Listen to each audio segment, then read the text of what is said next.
Okay, let's go ahead and get started on today's webinar. Um, we looks like we've got again a few folks on. We appreciate you coming on today. What we're going to do again, we're going to where we have such a small group today for this first webinar.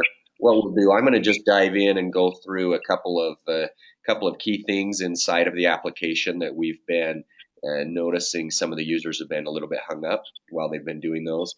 And then we'll open it up to a couple of questions. As the group starts to grow week by week, obviously that'll be more cumbersome and we'll need to just dive into specific topics. But for today, what we'll do, try to address those questions and concerns that you have inside of the application. So does that sound okay?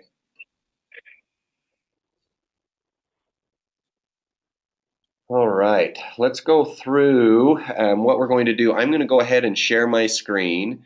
And so if you're in front of a computer, what you'll want to do is obviously be able to watch as we do the screencast here. And we're going to go through some specific items inside of the application that again, I think are some issues that people have been seeing thus far.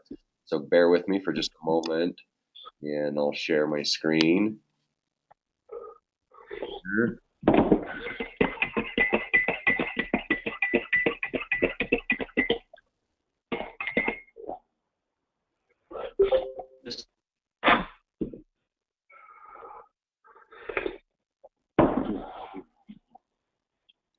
Perfect. Okay, so what we'll do if everybody that's on the call, if you'll go ahead and go ahead and mute on your end, and again we'll go through for just a few minutes some of the key items inside of the application. After that, if I will allow some time for some questions again with the small group that we have today, but for the time being, if everybody will go on mute, that would be helpful, and we'll talk through some of the pieces of the application. So. You should be able to see my screen right now. If you're not able to see my screen and you're in front of a computer, go ahead and take just a minute, come off of mute and let me know that you're not able to see it. Is there anybody that cannot see the screen as it shows right now?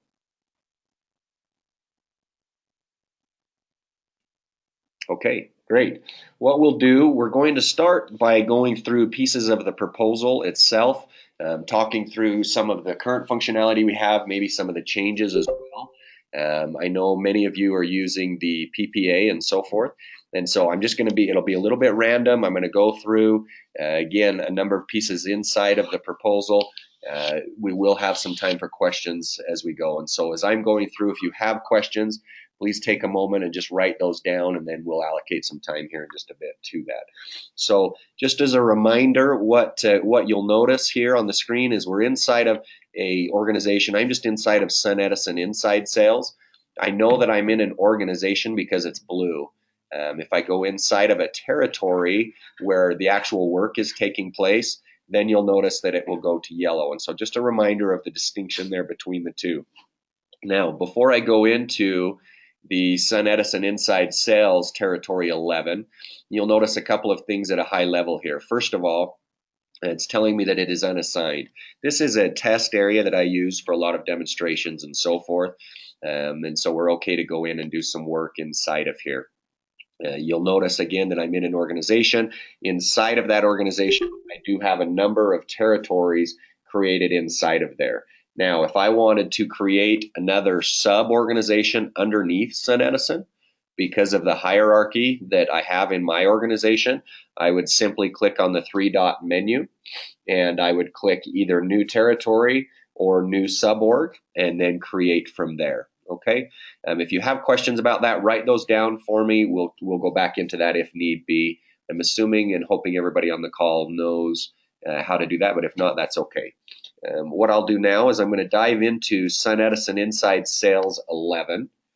And obviously, you'll notice that it now goes to an orange or a yellow, depending on your resolution there. And I'm now bringing up the SunEdison Inside Sales 11 territory, where it'll ask me now to zoom in to actually see the homes and the work that's been completed thus far inside of that territory. And so just as a quick reminder, again, I know a lot of you know this, if not all of you, What I'm seeing here on the left-hand view controller are all of the homes listed based on what is seen on the map view. You'll notice that I do have a number of homes with just white dots, which are basically what we consider undispositioned, or homes that have not been contacted. I then have, as you'll notice, obviously a number of stars.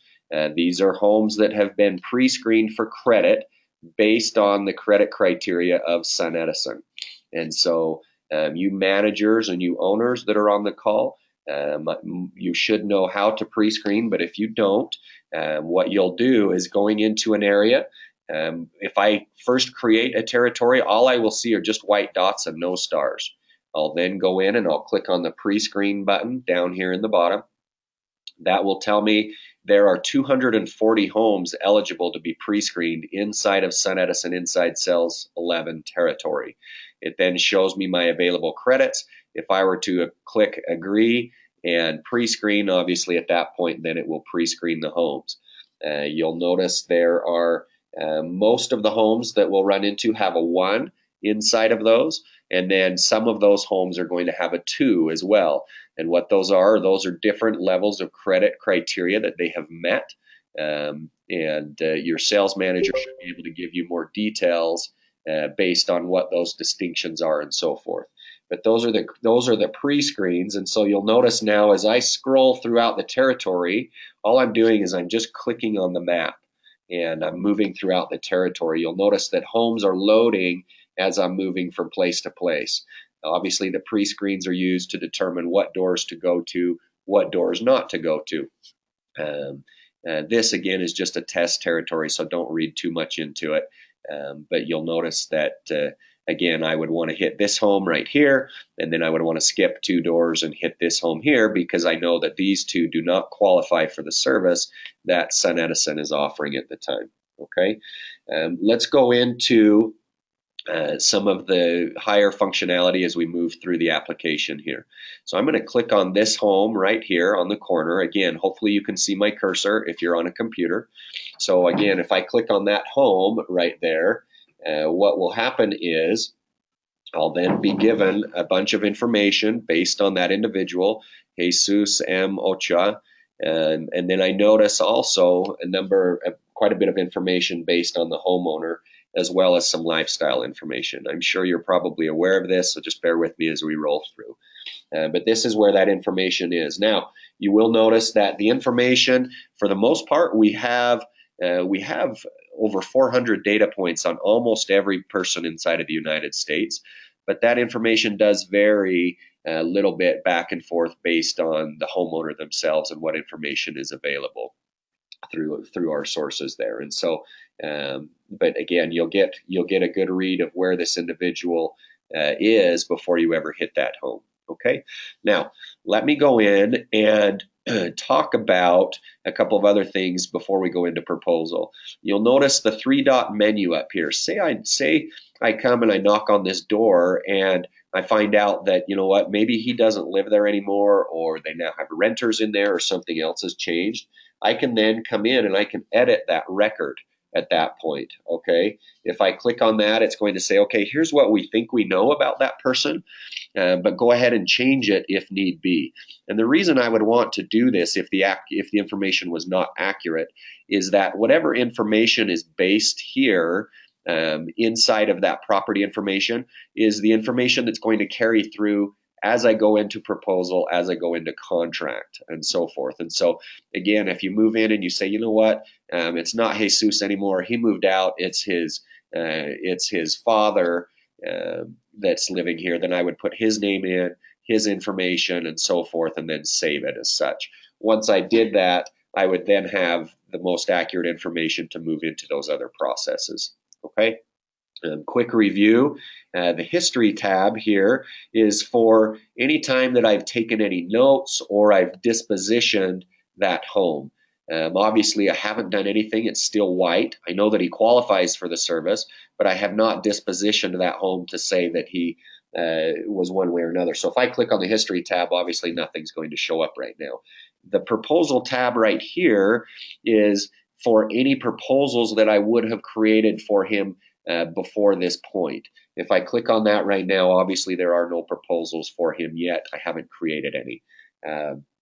I'm going to go back to the details page, and I'm going to quickly show you on the notes what we can do. If I click on the pencil at the bottom, what you'll notice, this is for more detailed notes and events that I'm creating for Jesus or any other individual.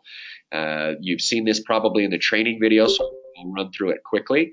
But what you're able to do is you can either type a message inside of the title, or you can, on your device, obviously go down and click the microphone button and use that. This person was very interested. I need to come back and speak with their spouse. I click done, saves me from having to type it on their front porch or wherever I am at the time. I then click done and so forth. Now, if I go into history, you'll notice that now I have a history of actions that I've taken there and so forth. Okay. Oh, and it looks like I did disposition it as a proposal. The other thing I can do inside of notes is I can then at that point create events as well. If I go in here and I want to set a reminder for that, so here's my callback, so that's what it automatically will disposition it as. I can then create an actual event, and I can say, you know what, I want my device to remind me to call Jesus, and obviously I can choose a time. You're familiar with this if you've used it in the past. I can set a reminder at the time of event, add that, and now what will happen is I think I set it at 7 o'clock. Tonight at 7 o'clock on all of my iOS devices, I'll receive a reminder that says, hey, call Jesus, and I'll have the information here on the notes. Okay? Let's go ahead now and go into the actual proposal. That's where I want to spend the majority of the time today, because this is where the majority of our questions come from inside of the application currently. So the proposal button on the bottom right is where I will actually go through and generate the proposal. Again, once I've generated a proposal, I'll then be able to see any of those proposals here, but currently I have not created one. So we're going to dive in. I'll click on the proposal button. And now that I'm inside of here, I'm asked to validate my property details. This is very, very important here that we get this information correct.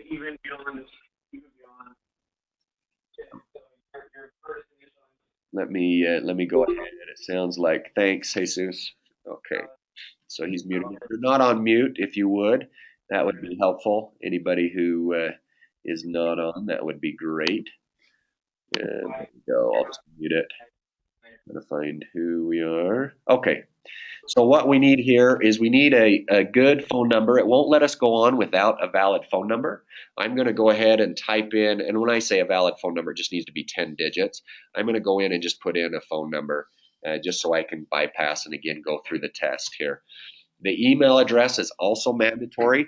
This is very important because this is the email address of the customer that you will use to send a contract or to interface with them throughout the application as well. I'm going to just go in and add a bogus email in here because, again, I'm not going to have this sent to anybody at this point. But this is where, again, you're going to want to make sure that you have a valid email for the customer at that point. So we'll click Save at this point.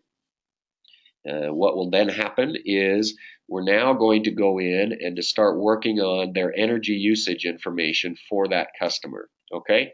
And so you'll notice before I even start here, I do have an average utility cost for that customer based on where they live. And so we're going out and we are accessing real information as far as where that customer is and where they live and so forth. Now, say I'm working in that area and I look at that and I say, you know what, that's not exactly right. I think I might be in a different LSE or need a different tariff and so forth, okay? So what I can do, I can go up to the settings cog right here inside of the energy usage page. If I go to the settings cog, it says, look, based on that information, I know you're one of these two things. You're either PG&E or you're Southern California Edison. So I would then click on, again, I don't know specifically, so I'm just going to choose one. But I'm going to say I'm PG&E and I'm going to be PG&E residential. We're going to use this one right here. Okay, so I click on that. Now I know that I have the right LSE and I'm applying the right tariff exactly based on the area where I know. If you're a sales individual out in the area and you're uncertain, you should have this information again. 90% of the time, this is the accurate information based here. But if you do need to change it, that's how you're able to do that there based on the tariff. Okay. Now, at this point, I'm sitting with the customer. I have a couple of options as to try to determine their energy usage to date. Again, you know this better than we do. This needs to be as accurate as you can possibly get it. And so I'm going to ask the customer, and my first question is going to be, do you happen to have an old power bill that I could use, a past month's power bill? If they do have a power bill, then what's going to happen is I'm going to start by using the camera icon over here if they do have a power bill. Let me show you how that's to be done. Okay, so I take my device, and I actually have a power bill in front of me, and so I'll show you how that will work. So I click on the camera icon. Okay, I'm going to use the camera inside of the iPad to take a picture of their bar graph on their power bill. So I'll click the camera icon. I then bring up the bar scanner. Okay, you've probably seen this before in the trainings.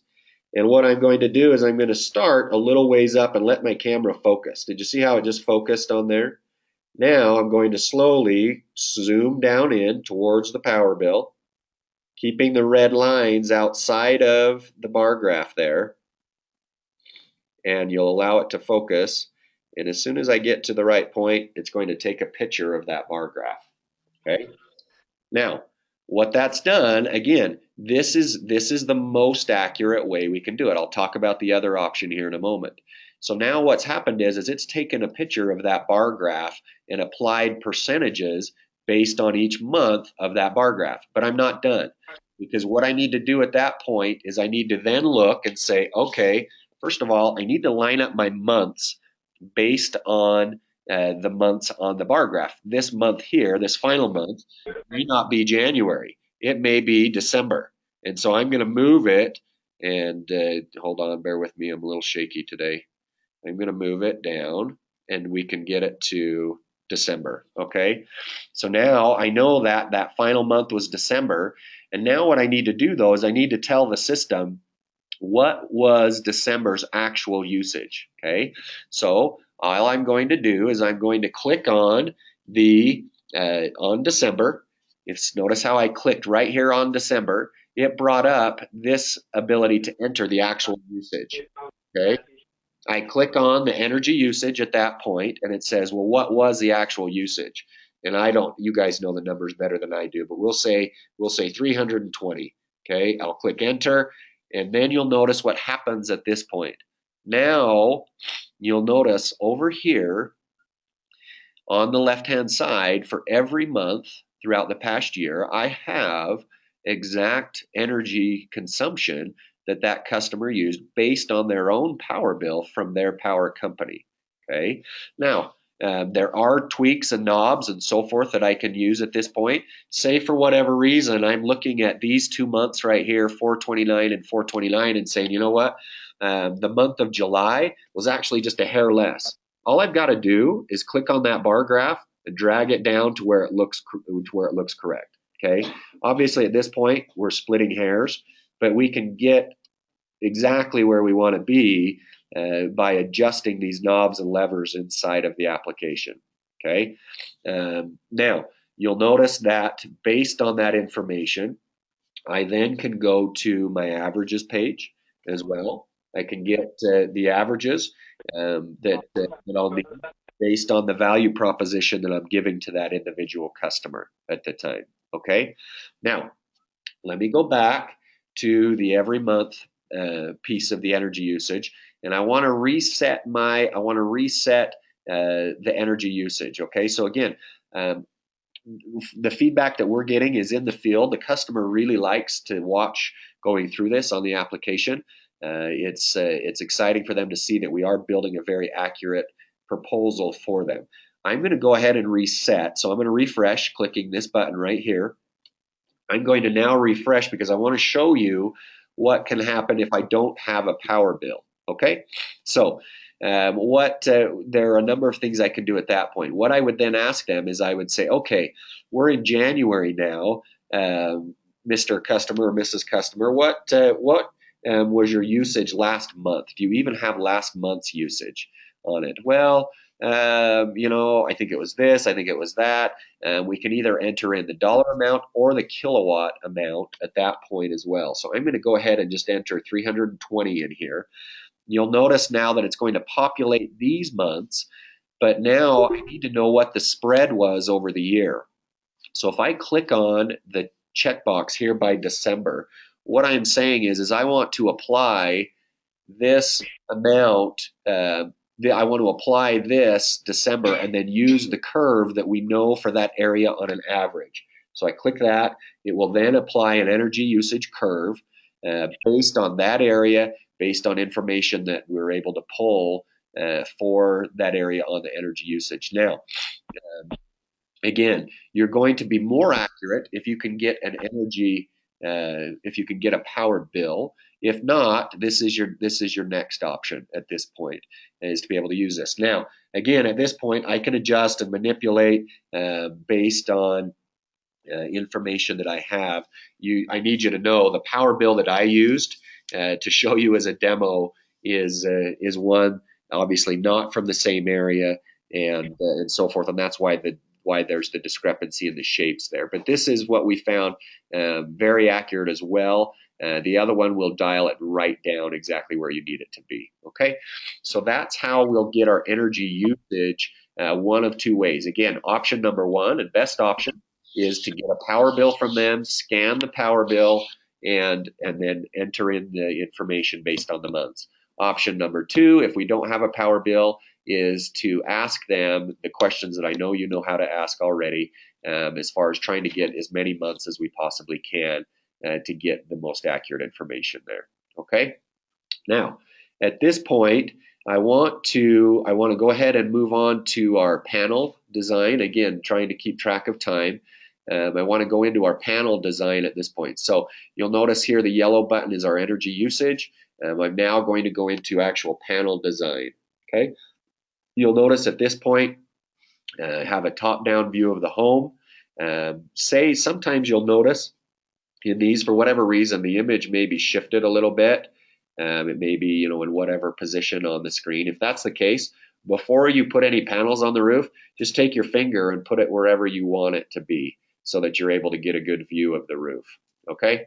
Now at this point, I'm going to go ahead and create a new array.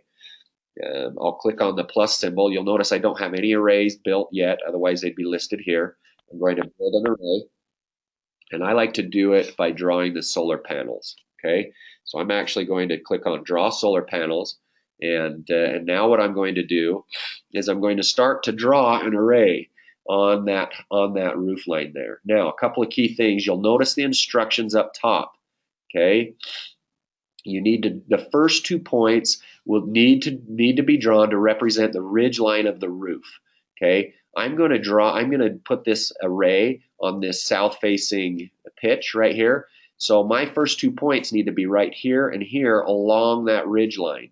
And the reason that is that helps us to determine the azimuth and the tilt of those panels and so forth. Okay, so if I were to start my first 2 dots here and here, it would then think that I'm building the array on this side of that pitch. So again, you've seen this before, but I'm going to click right here, and start building that array. Okay, so again, just with my finger, I take my first 2 dots and I start to build out an array. And you guys are probably going to laugh at me here because you're the solar specialists and you know how you would build your array on there. But just for the sake of example, this is what we're going to start with, okay? So now, you'll notice as soon as I put those panels on the roof, what will then happen is I'm starting to get some yield numbers, some production numbers, and so forth based on the energy usage that I had from the customer, and then based also on the panels that I've been putting on the roof. So obviously right now I'm way overproducing. I don't need to be that much. And so what I'll do immediately is start grabbing some of these corners, these points, and just cutting down the number of panels, okay? Before I do that, I want to look also underneath for obstructions. So I'm going to look at the opacity filter right here. So if I turn the opacity filter down, all of a sudden I notice, okay, I've got some obstructions on the roof there that I'm going to want to avoid. But I'm also going to need to start probably first of all by reducing the amount of overall panels because my production's so high. So I'll then start to knock out some panels.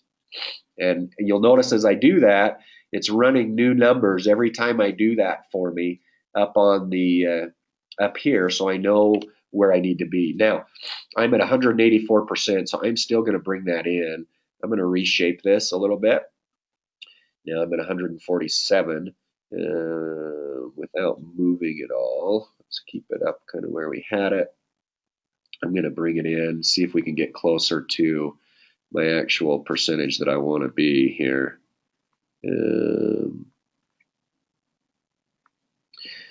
That's going to put us pretty close. So for the sake of the demo, I'm going to leave it where it is right there. Okay, I'm going to turn up the opacity so we know, okay, here's where it sits. But obviously, you'll notice underneath there, I do have some obstructions. So what you've probably seen me be able to do at that point is I can take the entire array and I can just move it.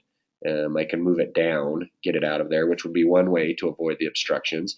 If I didn't have the ability to move it based on the roof line, I could then put it, say here. But as I'm looking at that, I'm going, you know what? I'm right over the top of one of the fixtures on the roof. So I simply double click on that. I turn down the opacity. You'll notice that again, there is an obstruction there. I'm then going to knock out a given panel based on that obstruction because maybe I don't have a better place to put it. I click on the minus button at that point, click on the panel, and the panel's gone. You'll notice that my energy adjusted up top, or my production up top as well. Now I'm real close to where I need to be.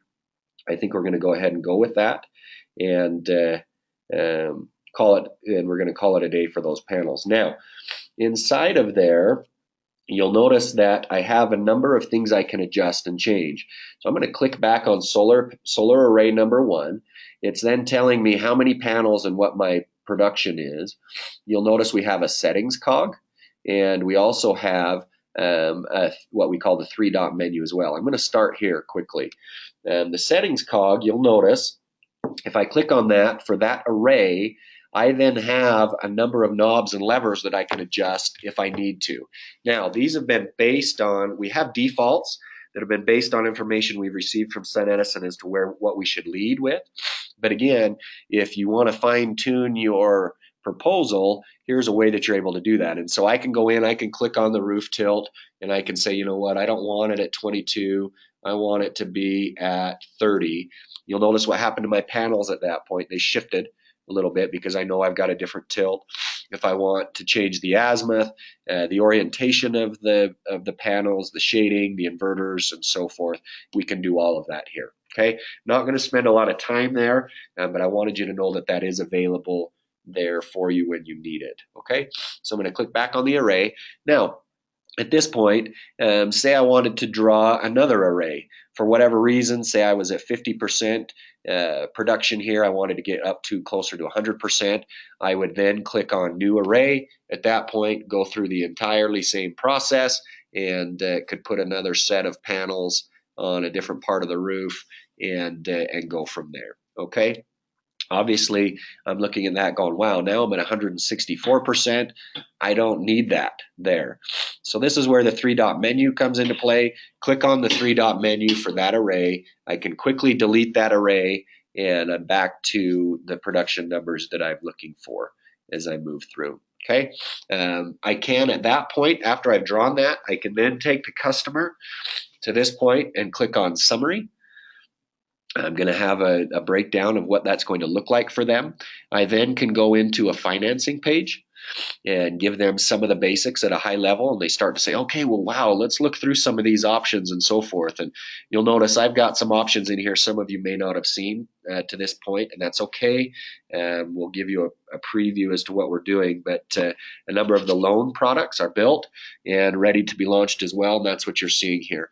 I'm sure most of you are used to seeing the PPA, and so that's what we're going to move ahead with. So at this point, I'm going to click the play button, and it's going to say, again, do I want the PPA, which is what you guys are used to seeing. So I'll click on the PPA. And now, as you've noticed, oh, I've got to turn my iPad back up, and you can see full screen. Now we're moving into the actual proposal. Okay, so I move through the proposal, and you'll notice, obviously, that it's very specific information for the customer. At that point, we scroll through. You've seen this all before, so I'll move through it. Now, if I want them to sign the actual proposal, this is where I have them do it. Obviously based on requirements from SunEdison, this is a nice warm and fuzzy for them to help move them down the yes track into actual signing the contract. This is not the contract, this is just the proposal, but you can have them sign the proposal at the time. They just obviously take their finger and sign the proposal. Now, if I want the customer to have a copy of that proposal, or if I'm at their home and say, hey, can I print that out for whatever reason, I do that right here. This is where I email and print the proposal itself. But say I have a customer that says, you know what, I'm ready to go. Let's rock and roll. This sounds good to me. Let's move on to the contract. At that point, I have a couple of things that I can do. You'll notice that by default, the blue area is sign the contract in the iPad. So that would assume that I'm with the customer and I'm ready to sign the contract with the customer. We do have another option at that point. Say I'm on the phone with the customer, or I've met with them before, or whatever the case may be, but I'm not where they can sign it on the iPad. I would simply click this button here, and then if I click sign contract, what will happen is that contract will then be emailed to the customer's email address that we put in at the very beginning. Okay, they will email that. Once they sign that automatically goes back into NetSuite. I don't have to do anything else. Again, I can do that remotely. My guess is the majority of the time we're going to be signing contracts with the customer on the door. If that's the case, I just leave it in the default mode and I click sign contract. I'm going to go ahead and do that. Now I'm going to click sign contract. What's happening now on the back end is a specific contract is being created for that customer. It will have all of the detailed dynamic information from the proposal, from the energy usage, everything we need to know for them as far as pricing and so forth will be brought into this. And it will be given the opportunity to e-sign that contract inside of the iPad itself. This information, like I mentioned before, once that is signed by the customer on the iPad, or if we email it to them, that will then automatically be sent back into NetSuite and start the process moving from that point. And so you'll notice what's happening here. It's now generating the contract for me. I'm obviously not going to go through and sign this because this will go into NetSuite and go from there. But if I click review document just to show you, what will happen is it'll say, hey, can we use your location, because we're doing security tracking to make sure that it is customer X that's signing it and so forth.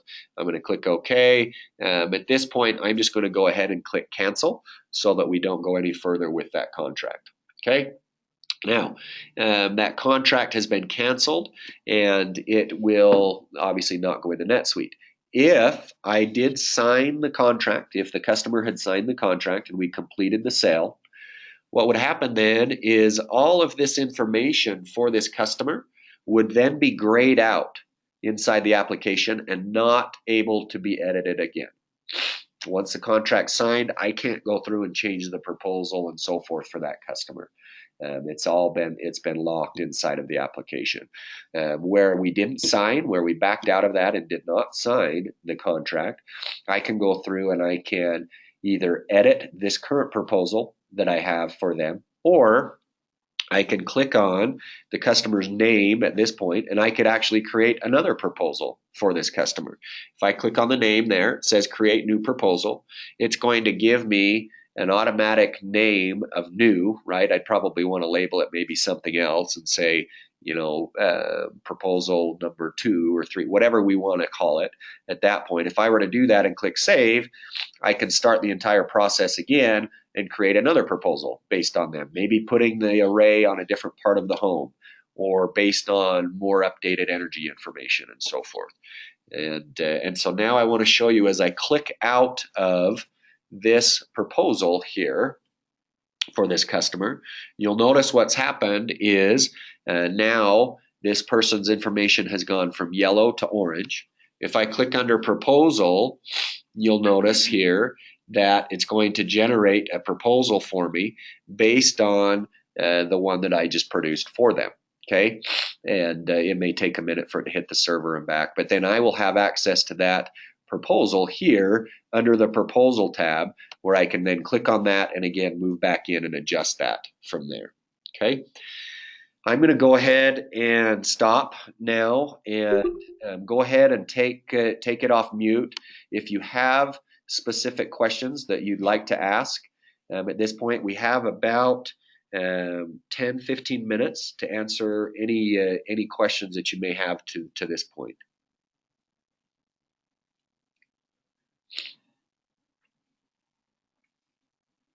And the questions, if you have questions that are related to what we've covered today, that's fine. If you have questions that are outside of what we've covered today, we're okay to take some of those questions as well.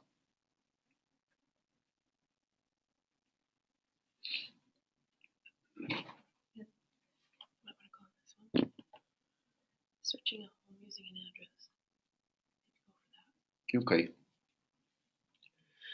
Any questions from anybody on the call to point now? Any questions? If not, we may just cover a couple of things that have come up recently inside of the application that'll help you. Obviously, at this point, if you need to drop off for today's call, that's fine. Before you do, I did just want to mention our intent is to do these calls on a weekly basis and have a set time that we're able to do this. And so if you're a manager, if you're an owner or a member of the application, please, what we'll do is we're going to ask you to submit questions that you have prior to the meeting for that week, and we'll do our very best to cover as many of those as we possibly can. If we don't get a series of questions, we'll just continue to go through different pieces of the application on a weekly basis. If you plug in and find that you already know all the information that's being covered and don't have need of being there, that's fine. Go ahead and just drop off at any time. But again, this is just an attempt to help keep the user base as informed as we possibly can. We'll also do our very best at keeping you updated on new features that are coming into the application. You did hear me mention that the loan products are a big feature that will be next. And they're built right now. We're just finalizing our integrations with NetSuite, so that once we're able to go through, those of you that are able to sell the loan products, once you're able to go through and build a proposal for the individual loan financing options, we do have specific proposals for each one of those that are generated just like the PPA. And then we have individual contracts for those loan products based on the states that those are applicable. And then again, at that point, we're going to have it do the same things where it will plug right into NetSuite and go from there. It will give us some additional functionality as well, to where you will be able to email yourself a contract or a copy of that contract and so forth. So a lot of enhancements in that regard coming down as well, and we'll have more information as that is out. So I'll ask again any other questions. If not, we may cover just a couple of bug questions we've had over the last couple of weeks, and then we'll call it a day. Any questions from the group? Brett, can you hear me? This is Mark Morose with Smith Edison. Go ahead. Yep. Hello. Hello, yes, just a call. I think this was being recorded. I just wanted to get your email or just confirm with you that I might be able to get a copy of the recording. Absolutely. Yep. And is this, yeah, Mark, we will make that available. We are recording this as well. And then we'll make that available. We'll probably just make that available to the entire group. And so if you do miss the calls, you'll have access to that. Typically, what we'll need to do, we may let us look. We may have to make it available through a Dropbox account, but we'll figure out a way to make that available. Right. Because I run the university, and what I want to be able to do is somehow post up the lessons on an ongoing basis for people to review. It'd be fantastic. Perfect. Thank you. Yep, we'll be glad to do that. And again, a little bit scattered today. We'll make these even more organized as we go and as we get feedback from the rest of you as far as what you'd like to see. So we saw the loan product shown there, but you're saying that's not actually available and active just yet. Do you have a time frame? So we are, a lot of that is up to SunEdison on their end. I would say at least by the middle of February, all of the pieces are built and working on our end. We're just integrating, we're working with the SunEdison IT team to make the integration into NetSuite. Um, Okay, and we're not far out. It's going to be really nice when that will work. And again, I don't do myself obviously any favors by introducing it early, but it's close enough that we're almost fully baked on that. great. Let you know. And can you give your email address? Sure. Yep. My email address is Brett, Brett, at datareef.com, DATAREEF.com. And Got it. what I'd like to do is open up a couple of other things before we go into this final bug that we'll talk about here. If you have additional questions, which I guarantee you will, it's a very robust application and it's constantly changing. And so there's no shame in asking questions and looking for help and so forth. What you'll want to do, if you want to ever reach out to us, there are a couple of ways that you can do that. First of all, you take your device, and I'll do it right now. You take your device and just shake it. You'll notice what happens is it says, okay, what do you want to do? Do you want to report a bug or send feedback? I'm going to go ahead and click feedback on it. And then what it will allow you to do is at that point to be able to take, you'll notice that this is highlighted, a little drawing tool is highlighted at the bottom. I'm going to take that tool and I'm going to say, I'm going to draw that to an arrow so that I know what I'm focusing on, okay? And then at that point, I'm going to click on the text button. So the big T right here at the bottom, I click on the text button and it says, okay, Brett, you're the user, what's your feedback? And I'm just going to say test here. Disregard. Okay, and then what I'll do is I'll then click that and it'll say, okay, do I want to send this? Yes, at that point I would say send. It will then give me a notification that that information has been sent. Now, in my email account, just because I'm copied on it, but then our entire customer service department and so forth receives that email. And that's what allows us to reach back out to all of you as users with your feedback. One request that we would have is in those notes, when you go in there, type in your phone number as well. Allows us to get back with you very, very quickly. Oftentimes with email, it's hard. You'll send a bug report or feedback in during the day when you're out in the field, and you may or may not check your email. You may go hours with having that same issue, and we can't get a hold of you. And so if you want super fast responses, please put your cell phone information in there, and we'll do our best to get back with you as quickly as possible. But just so you're aware, any bugs or crashes, that sort of thing, we do have all of that information, and that does come back to us as a team, and we're able to take that and make the needed adjustments at that point. So, okay, let me cover. There was a question that came in about searching. Let's see, searching a home. I'm just reading it using an address. Okay, so what you need to do is if you are searching an individual home inside of a territory, what you can do is you'll notice what I'm doing on the inside of the territory itself. So if I go inside of SunEdison inside sales 11, What I can do at that point, if I know a customer's name, but I just want to look them up quickly, all I need to do is I need to click up here on the search tab, and then it will say, okay, what are you looking for at that point? Okay, if I knew that customer's name and information, I could type that in right there, and then it would bring that information up. Now, to use this search feature, however, you have to be inside of a territory. So if I'm looking for somebody in a different state for whatever reason, or if I'm looking for somebody in a different geography that's not inside of my territory, I need to have a territory in there, and that's based on security principles that we've added into the application from feedback from SunEdison. And so again, if you're having issues with the search feature, you just need to remember that whoever you're searching for needs to be inside of whatever territory you're inside of. And let me show you specifically what I mean by that. SunEdison Inside Sales, we created territories that were very, very large for them, which is not recommended if we're doing door knocking. This is for the inside sales call centers, but you'll notice that they have territories that are the size of shapes, or of states rather. So now, inside of there, I could search anybody inside of Utah because I'm in the territory. It's orange. I'm in the territory. And now I can search anybody inside of that data set. Just so you know, the reasoning behind making us be in a territory, it allows us to keep the performance of the application where it is as far as speed goes.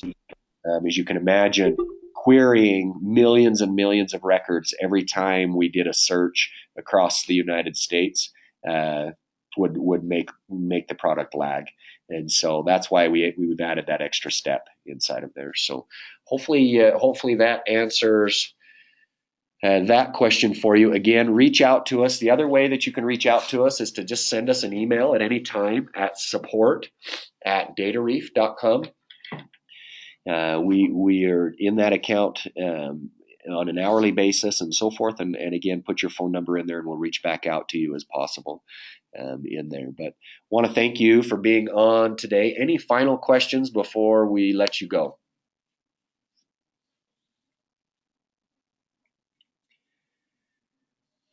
Okay, thank you very much for today. We're going to go ahead and plan on the next call will be next Tuesday at 10 o'clock. It will be our operations manager, Beth Wilding, that will be running that call for us. She's very qualified and capable. Many of you have probably met with Beth.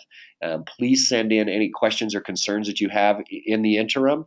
If you have individuals that are in your groups that are having issues, questions, and concerns, have them submit those to support@datareef.com.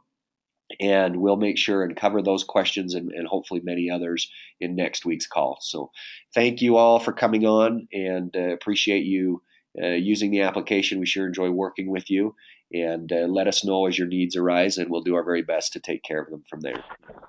Appreciate it, and have a great day. Thank you. Okay, thanks.